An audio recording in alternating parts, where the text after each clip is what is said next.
True feelings of your person എന്നുള്ളതാണ്. നിങ്ങളുടെ പേഴ്സൻ്റെ ഇപ്പോഴത്തെ കറണ്ട് സിറ്റുവേഷൻ എന്താണ്, നിങ്ങളുടെ വ്യക്തിയുടെ ഇപ്പോഴത്തെ യഥാർത്ഥമായിട്ടുള്ള ചിന്തകൾ എന്താണ്, അല്ലെങ്കിൽ ഒരു ഫ്യൂച്ചർ എനർജി എന്താണ് നിങ്ങളുടെ റിലേഷൻഷിപ്പിൻ്റേത് എന്നൊക്കെയുള്ളതാണ് നമ്മൾ നോക്കാൻ പോകുന്നത്. ഓക്കെ. ഇവിടെ ആദ്യം തന്നെ മനസ്സിലാവുന്ന ഒരു കാര്യം എന്ന് പറയുന്നത്, നിങ്ങൾ കുറേ പേർക്കെങ്കിലും തന്നെ ഒരു തേർഡ് പാർട്ടി സിറ്റുവേഷൻ നല്ലതുപോലെ കാണുന്നുണ്ട്. നിങ്ങളെപ്പോലെ തന്നെ ഒരു ഒരു അത്രത്തോളം ആ ഒരു വ്യക്തിക്ക് നിങ്ങളെപ്പോലെ തന്നെ ഒരു അധികാരമുള്ള ഒരു വ്യക്തിയായിട്ട് തന്നെ കാണുന്നുണ്ട്. ഈ ഒരു തേർഡ് പാർട്ടി എന്ന് പറയുന്നത് നിങ്ങളെപ്പോലെ തന്നെ ഒരു അധികാരമുള്ള ഒരു വ്യക്തിയായിട്ട് തന്നെ കാണുന്നുണ്ട്. നിങ്ങളെപ്പോലെ തന്നെ, അതായത് മേ ബി ഈ ഒരു വ്യക്തിയുടെ ഫാമിലി ആയിരിക്കാം, ആ ഒരു വ്യക്തിയുടെ ക്ലോസ് ആയിട്ടുള്ള ഫ്രണ്ട് ആയിരിക്കാം. കുറച്ച് പേർക്കെങ്കിലും, വളരെ കുറച്ച് പേർക്കെങ്കിലും ഇതൊരു എക്സ്ട്രാ മാരിറ്റൽ അഫെയർ പോലെ മേ ബി ഈ ഒരു പേഴ്സണ് ഒരു മാരീഡ് ആയിട്ടുള്ള വ്യക്തിയായിരിക്കാം, അല്ലെങ്കിൽ നിങ്ങളും ഈ ഒരു വ്യക്തിയും മാരീഡ് ആയിട്ടുള്ളവരായിരിക്കാം, അതിനുശേഷം റിലേഷൻഷിപ്പിൽ ആയവരായിരിക്കാം. സോ എന്താണെങ്കിൽ തന്നെയും ഇത് വളരെ കുറച്ച് പേർക്കാണ്. സോ അതുകൊണ്ടാണ് പറഞ്ഞിട്ടുള്ളത്. സോ നിങ്ങളുടെ സിറ്റുവേഷനുമായിട്ട് റിലേറ്റ് ചെയ്യാൻ പറ്റുന്നുണ്ടെങ്കിൽ നിങ്ങൾ എടുത്താൽ മതി. ഓക്കെ. അപ്പോൾ ഇങ്ങനെ ഒരു കുറച്ച് പേർക്കെങ്കിലും അങ്ങനെയും ഫീൽ ചെയ്യുന്നുണ്ട്. അതുമല്ലെങ്കിൽ ഇവിടെ ഒരു തേർഡ് പാർട്ടി സിറ്റുവേഷൻ ഉണ്ട്, പക്ഷേ ഈ ഒരു വ്യക്തിയുടെ ഭയങ്കര നിങ്ങളെപ്പോലെ തന്നെ ഒരു വ്യക്തിക്ക് ഒരിക്കലും ഒഴിവാക്കാൻ സാധിക്കാത്ത രീതിയിലുള്ള, അല്ലെങ്കിൽ അത്രയധികം അധികാരമുള്ള ഒരു വ്യക്തിയായിട്ടാണ് ഇവിടെ കാണുന്നത്. സോ മേ ബി കൂടുതൽ പേർക്കും അതൊരു ഫാമിലി ആയിട്ടുള്ള ഒരു ഒരു തേർഡ് പാർട്ടി സിറ്റുവേഷൻ ആയിരിക്കാം നിങ്ങളുടെ ഇടയിൽ വന്നിട്ടുള്ളത്. ഈ ഒരു വ്യക്തി ഒരുപാട് മാനിപ്പുലേറ്റ് ചെയ്യുന്ന, ഒരുപാട് കൺട്രോൾ ചെയ്ത് നിർത്തുന്ന, അല്ലെങ്കിൽ കൺട്രോൾ ചെയ്യാൻ പാകത്തിനുള്ള ഒരു അധികാരം ഈ ഒരു വ്യക്തി കൊടുത്തതായിരിക്കാം. അല്ലെന്നുണ്ടെങ്കിൽ അത്രയും അധികാരമുള്ള ഒരു വ്യക്തി ആയിരിക്കാം. സോ അതുകൊണ്ടാണ് പറയുന്നത് മേ ബി ഫാമിലിയിലുള്ളവരായിരിക്കാം, അല്ലെങ്കിൽ ആ ഒരു വ്യക്തിയുടെ അമ്മയായിരിക്കാം, സഹോദരി ആയിരിക്കാം. ഇത് തന്നെ ആവട്ടെ, നിങ്ങളെയും നിങ്ങളുടെ റിലേഷൻഷിപ്പിനെ ഒരുപാട് എതിർക്കുന്ന ഒരു വ്യക്തിയായിട്ടാണ് കാണുന്നത്. സോ അതുകൊണ്ട് തന്നെ നിങ്ങളിലേക്ക് ഇവർ വരാനായിട്ട് ശ്രമിക്കുമ്പോഴൊക്കെയും, അല്ലെങ്കിൽ നിങ്ങളുമായിട്ടുള്ള ഒരു ഒരു സക്സസ്ഫുൾ ആയിട്ടുള്ള റിലേഷൻഷിപ്പ് കൊണ്ടുപോകുന്നത് കാണുമ്പോഴൊക്കെ തന്നെയും ഇവരെതിരായിട്ട് നിൽക്കുന്നുണ്ട്. സോ അതുകൊണ്ട് തന്നെ നിങ്ങളുടെ റിലേഷൻഷിപ്പിന് കൂടുതൽ പേർക്ക് ഒരു ഓൺ ആൻഡ് ഓഫ് റിലേഷൻഷിപ്പ് ആയിരിക്കാം. അതുമല്ലെങ്കിൽ ഒരു സ്ട്രെങ്ത് കുറയുന്നത് പോലെ, ഇപ്പോൾ നിലവിൽ പൊയ്ക്കൊണ്ടിരിക്കുന്ന സ്മൂത്ത് ആയിട്ടുള്ള റിലേഷൻഷിപ്പ് ആണെങ്കിൽ സ്ട്രെങ്ത് കുറയുന്ന പോലെയൊക്കെ ഫീൽ ചെയ്യാനുള്ള റീസൺ എന്ന് പറയുന്നത് മേ ബി ഇതായിരിക്കാം. സോ അത്രത്തോളം ഇവർ എതിർക്കുന്നുണ്ട്, അല്ലെങ്കിൽ നിങ്ങളുമായിട്ടുള്ള ഒരു റിയൂണിയൻ പോസിബിൾ ആവാനുള്ള ഒരു അവസരം വരുമ്പോഴൊക്കെ തന്നെ അവരുടെ മൈൻഡിനെ ഡൈവേർട്ട് ചെയ്ത് വിടുന്നുണ്ട്. സോ അത്രത്തോളം ഇവർ നിങ്ങളുടെ റിലേഷൻഷിപ്പിനിടയിൽ ഒരു സ്റ്റക്കായിട്ട് നിൽക്കുന്നുണ്ട് ഈ ഒരു തേർഡ് പാർട്ടി എന്ന് പറയുന്നത്. അതുപോലെ തന്നെ ഇവിടെ ഏറ്റവും സ്വാട്സിന്റെ എനർജിയിൽ നിന്ന് വ്യക്തമായിട്ട് മനസ്സിലാവുന്ന, അവർക്ക് അവരുടെ റിയാലിറ്റി പോലും മനസ്സിലാവുന്നില്ല. അത്രയധികം അവരുടെ കണ്ണ് മൂടപ്പെട്ടിട്ടില്ല. അത്രയധികം അവർ നിങ്ങൾ ചിലപ്പോൾ അവരെ കാണുമ്പോൾ, അല്ലെങ്കിൽ അവർക്ക് അത്രത്തോളം റിയാലിറ്റി മനസ്സിലാവാത്ത രീതിയിലാണ് അവരുടെ ഒരു കറണ്ട് സിറ്റുവേഷൻ എന്ന് പറയുന്നത്. മേ ബി പക്ഷെ അവരുടെ മനസ്സിൽ നിങ്ങളോട് ഇഷ്ടമുണ്ട് കേട്ടോ. കാരണം ഫോർ ഓഫ് സ്വാട്സിന്റെ എനർജി ആയിക്കോട്ടെ, അല്ലെങ്കിൽ ക്യൂൻ ഓഫ് കപ്സിന്റെ എനർജി ആയിക്കോട്ടെ, ഒക്കെ തന്നെ പറയുന്നത് നിങ്ങൾ അവരുടെ മനസ്സിൽ ഒരുപാട് വാല്യുബിൾ ആണ്. പക്ഷെ നിങ്ങളിലേക്ക് എത്താനായിട്ട് ഈ ഒരു തേർഡ് പാർട്ടി സമ്മതിക്കുന്നില്ല എന്നുള്ള അത്തരം ഒരു എനർജിയാണ് ഇവിടെ കിട്ടുന്നത്. പക്ഷേ ഈ ഒരു സമയത്ത് പോലും അവർ നിങ്ങളിലേക്ക് എത്താനായിട്ട് ഒരുപാട് ആഗ്രഹിക്കുന്നുണ്ട് എന്നുള്ള ഒരു കാര്യം ഫോറസ്റ്റ് വാട്സിന്റെ എനർജിയിൽ നിന്ന് മനസ്സിലാവുന്നുണ്ട്. പക്ഷേ ഈ ഒരു സമയത്ത് അവർ റിയലൈസ് ചെയ്തു വരുന്ന ഒരു കാര്യം അത് തന്നെയാണ്, നിങ്ങളെ അവരൊരു ക്യൂനായിട്ടോ കിങ് ആയിട്ടോ അത്രയധികം നിങ്ങളെ അവരുടെ മനസ്സിലെ ഒരു സ്ഥാനം നിങ്ങൾക്ക് അവരിപ്പോൾ തരുന്നുണ്ട്. ഒരു ഫോർ ഓഫ് കപ്സിന്റെ എനർജി ആണെങ്കിലും അവരുടെ ലൈഫിൽ ഒരുപാട് കാര്യങ്ങൾ, ഒരു സന്തോഷം കിട്ടേണ്ടതായിട്ടുള്ള രീതിയിൽ ഇവരൊന്ന് ഫോക്കസ് ചെയ്താൽ ആ ഒരു കാര്യങ്ങളിൽ നിന്നൊക്കെ തന്നെ സന്തോഷം കിട്ടുമെന്നുള്ള രീതിയിലുള്ള കാര്യങ്ങളൊക്കെ തന്നെ അവരുടെ ലൈഫിൽ ഇപ്പോൾ നടക്കുന്നുണ്ടെന്നുണ്ടെങ്കിലും അതിലൊന്നും തന്നെ കോൺസെൻട്രേറ്റ് ചെയ്യാൻ അവർക്ക് സാധിക്കുന്നില്ല. കാരണം നിങ്ങളുടെ ഓർമ്മകളാണ് അവർക്ക് ഏറ്റവും കൂടുതൽ വലുത്. കാരണം ഈ ഒരു സമയത്ത് അവർ ഒരുപാട് വാല്യുബിൾ ആയിട്ടുള്ള കരുതുന്നതും, അല്ലെങ്കിൽ വാല്യൂ കൽപ്പിക്കുന്നതും ഒക്കെ തന്നെ നിങ്ങളുടെ മെമ്മറീസിനാണ്.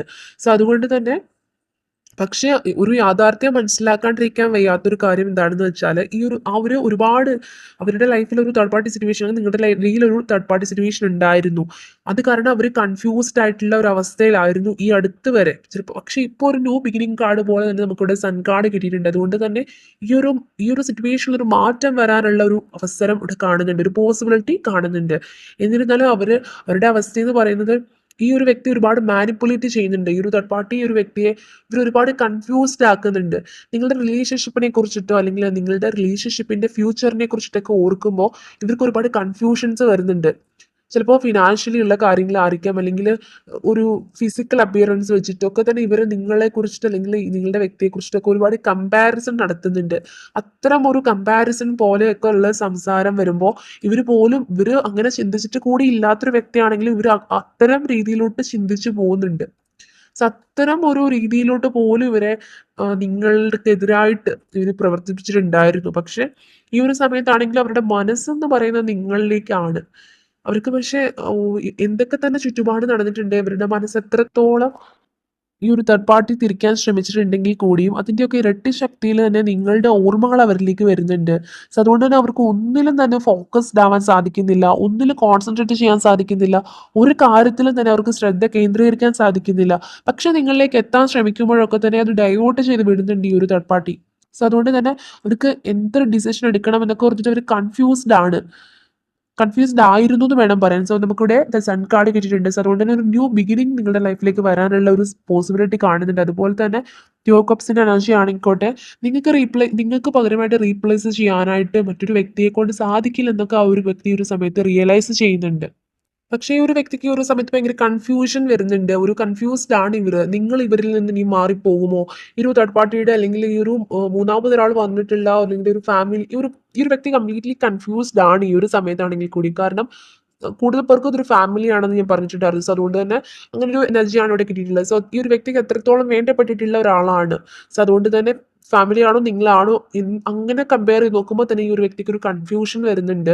സോ അതുപോലെ തന്നെ നിങ്ങളിൽ അവർക്കൊരു കൺഫ്യൂഷൻ ഉണ്ട്. കാരണം മേ ബി നിങ്ങൾ ചില സ്റ്റാറ്റസുകളായിക്കോട്ടെ, ചിലപ്പോൾ നിങ്ങൾ ഇവരെ കാണിക്കാനെന്നുണ്ടെങ്കിൽ ചിലപ്പോൾ നിങ്ങളുടെ ഫ്രണ്ട്സും ആയിട്ടോ അല്ലെങ്കിൽ ഫാമിലി ആയിട്ടോ ഒക്കെ തന്നെ സ്റ്റാറ്റസും കാര്യങ്ങളും ഒക്കെ ഇടുമ്പോൾ ഇവർ കാണുന്നുണ്ടായിരിക്കാം. സോ അപ്പോൾ അവർക്കൊരു കൺഫ്യൂഷൻ വരുന്നുണ്ട്, ഒരു കൺഫ്യൂഷൻ വരുന്നത് അത്തരം ഒരു എനർജി ഫീൽ ചെയ്യുന്നുണ്ട്. അവരെക്കാട്ടി വാല്യുബിൾ ആയിട്ടുള്ള ഒരാൾ നിങ്ങളുടെ ലൈഫിലുണ്ടോ, അല്ലെങ്കിൽ നിങ്ങൾ ഇനി കംപ്ലീറ്റ്ലി മൂവ് ഓൺ ആയി പോവോ, ഇനി നിങ്ങളെ ഒരിക്കലും അവരുടെ ലൈഫിലേക്ക് കിട്ടില്ലേ. സോ അങ്ങനെ ഒരു കാര്യങ്ങളൊക്കെ ഓർത്തിട്ട് അവർ മൊത്തത്തിൽ കൺഫ്യൂഷനാണ് അവർക്കുള്ളത്. എന്നിരുന്നാലും ഈ ഒരു സമയത്ത് നിങ്ങളിലേക്ക് വരണമെന്നൊക്കെ ഒരുപാട് ആഗ്രഹമുണ്ട്, എന്നാൽ കൂടി അവർക്കൊരു കൺഫ്യൂഷൻ ഉണ്ട് എന്നുള്ളൊരു കാര്യം ഇവിടെ കാണുന്നുണ്ട്. അതുപോലെ ഇവിടെ ത്രീ ഓഫ് വാണ്ട്സ് എന്നുള്ള കാർഡ് കൂടെ കിട്ടിയിട്ടുണ്ടായിരുന്നു. ഈ ഒരു കാർഡിനെ അനുസരിച്ച് നോക്കുകയാണെങ്കിൽ ഈ ഒരു വ്യക്തി ചിലപ്പോൾ നിങ്ങളെ ഒരുപാട് അവോയ്ഡ് ചെയ്തിട്ടുണ്ടായിരിക്കും. പല രീതിയിൽ ഈ ഒരു വ്യക്തി ഏതെങ്കിലും രീതിയിലോ തെറ്റായിട്ടുള്ള രീതിയിൽ നിങ്ങൾ കണ്ടിട്ടുണ്ടെങ്കിൽ കൂടിയും നിങ്ങൾ ആ ഒരു കാര്യം ചോദിച്ചപ്പോഴായിക്കോട്ടെ അല്ലെങ്കിൽ ആ ഒരു വിഷയത്തെക്കുറിച്ച് സംസാരിച്ചപ്പോഴായിക്കോട്ടെ ഒക്കെ തന്നെ നിങ്ങൾ ഒരു ശല്യമാണ്, അല്ലെന്നുണ്ടെങ്കിൽ നിങ്ങൾ കാരണം ഒരു സ്വാതന്ത്ര്യം അവർക്കില്ല, അവർ എന്ത് ചെയ്താലും നിങ്ങളാണ് കുറ്റപ്പെടുത്തുകയാണ്, സോ നിങ്ങൾ അവരുടെ ലൈഫിൽ ഒരു ബാധ്യതയാണെന്നുള്ള രീതിയിലൊക്കെ അവർ നിങ്ങളോട് ബിഹേവ് ചെയ്തിട്ടുണ്ടായിരിക്കാം. സോ അത്തരം ഒരു എനർജി അല്ലെങ്കിൽ കൂടുതൽ പേർക്ക് ഇത് ഓൺ ആൻഡ് ഓഫ് റിലേഷൻഷിപ്പ് ആയിട്ട് പോകുന്നതിന്റെ റീസൺ എന്ന് പറയുന്നത് തന്നെ ഒരു സ്റ്റെബിലിറ്റി ഇല്ല. മേ ബി ഇപ്പോൾ ഒരു ഹാപ്പി ആയിട്ട് ഇരിക്കുന്ന ഒരു വ്യക്തിയാണെങ്കിൽ കുറച്ച് കഴിയുമ്പോൾ അവരുടെ ക്യാരക്ടർ ചേഞ്ച് ആവുന്നു, അല്ലെങ്കിൽ ഇപ്പൊ പറയുന്ന കാര്യമല്ല, കുറച്ച് കഴിയുമ്പോൾ പിന്നെ ബിഹേവിയറിൽ ചേഞ്ച് വരുന്നു. അപ്പം നിങ്ങൾ തന്നെ ചോദിക്കുമ്പോൾ ഒരു വ്യക്തമായ ആൻസർ നിങ്ങൾക്ക് കിട്ടുന്നില്ല. സോ അത്തരം ഒരു കാര്യത്തിലൊക്കെ നിങ്ങൾ ഒരുപാട് സങ്കടപ്പെട്ടിട്ടുണ്ടായിരിക്കാം, അല്ലെങ്കിൽ ഇപ്പോഴും സങ്കടപ്പെടുന്നുണ്ടായിരിക്കാം. സോ ആ ഒരു കാര്യത്തിലൊക്കെ ഒരു സ്റ്റെബിലിറ്റി വരണമെന്ന് ഈ ഒരു വ്യക്തി തന്നെ ഇപ്പൊ ആഗ്രഹിക്കുന്നുണ്ട്. ഓക്കെ. അപ്പോൾ ഒരു ലൈഫിൽ ഒരു ന്യൂ ബിഗിനിങ് വേണമെന്നൊക്കെ തന്നെയാണ് ആ ഒരു വ്യക്തി ഇപ്പോൾ ആഗ്രഹിക്കുന്നത്. ഒരുപാട് തെറ്റ് സംഭവിച്ചു പോയി. പക്ഷെ അവരുടെ ലൈഫിൽ ഇപ്പോൾ ഒരു മാറ്റം വരണം. കാരണം നിങ്ങൾ അവരുടെ ലൈഫിൽ ഒരുപാട് അത്രത്തോളം വാല്യുബിൾ ആണെന്നുള്ളൊരു കാര്യം അവരിപ്പോൾ റിയലൈസ് ചെയ്യുന്നുണ്ട്. സോ അതുകൊണ്ട് തന്നെ ഒരു ന്യൂ ബിഗിനിങ് വരണമെന്ന് അവർ ഒരുപാട് ആഗ്രഹിക്കുന്നുണ്ട്. ഓക്കെ. ഈ ഒരു സമയത്ത് നമുക്ക് കൂടി ഒന്ന് ക്ലാരിഫൈ ചെയ്യാം. ഓക്കെ. ഈ ഒരു സമയത്ത് നിങ്ങൾ ഒരുപാട് ഡിസ്റ്റൻസ് ഉണ്ട് നിങ്ങളുടെ റിലേഷൻഷിപ്പിൽ. പലർക്കും ഒരു ഓൺ ആൻഡ് ഓഫ് റിലേഷൻഷിപ്പ് ആയിരിക്കാം, അല്ലെന്നുണ്ടെങ്കിൽ കുറച്ച് ഡിസ്റ്റൻസ് ഉള്ള റിലേഷൻഷിപ്പ് ആയിരിക്കാം, അല്ലെന്നുണ്ടെങ്കിൽ ഇപ്പോൾ സെപ്പറേഷൻ വന്നിട്ട് നിങ്ങൾ ഒരുപാട് നാളായിട്ടുണ്ട്. സോ അതുകൊണ്ട് തന്നെ ഉള്ള ഒരു ഡിസ്റ്റൻസ് ആയിരിക്കും. എന്ത് തന്നെയാണെങ്കിലും ഈ ഒരു സമയത്ത് നിങ്ങളായിക്കോട്ടെ അവരായിക്കോട്ടെ, ഈ ഒരു സമയത്ത് അവരുടെ മനസ്സിലായിക്കോട്ടെ നിങ്ങളുടെ മനസ്സിലായിക്കോട്ടെ ഒരു ഒരു റീയൂണിയൻ തന്നെയാണ് അവരുടെ ആയിക്കോട്ടെ നിങ്ങളുടെ ആയിക്കോട്ടെ മനസ്സിലുള്ളത്. ഒരു റീയൂണിയൻ പോസിബിൾ ആവണമെന്ന് തന്നെയാണ്. അതിന് വേണ്ടിയിട്ട് അവർ ഒരുപാട് വെയിറ്റ് ചെയ്യുന്നുണ്ട് ഈ ഒരു സമയത്ത്. അവർ ഒരുപാട് മിസ്റ്റേക്ക് ചെയ്തിട്ടുണ്ട്. സോ എന്നാൽ കൂടിയും അവർക്ക് അതൊക്കെ തന്നെ മാപ്പ് പറഞ്ഞു തന്നെ നിങ്ങളുടെ അടുത്തേക്ക് വരണം എന്നുണ്ട്. സോ അതുകൊണ്ട് തന്നെ അവരായിട്ട് തന്നെ ഒരുപാട് വെയിറ്റ് ചെയ്യുന്നുണ്ട് ഈ ഒരു സമയത്ത്.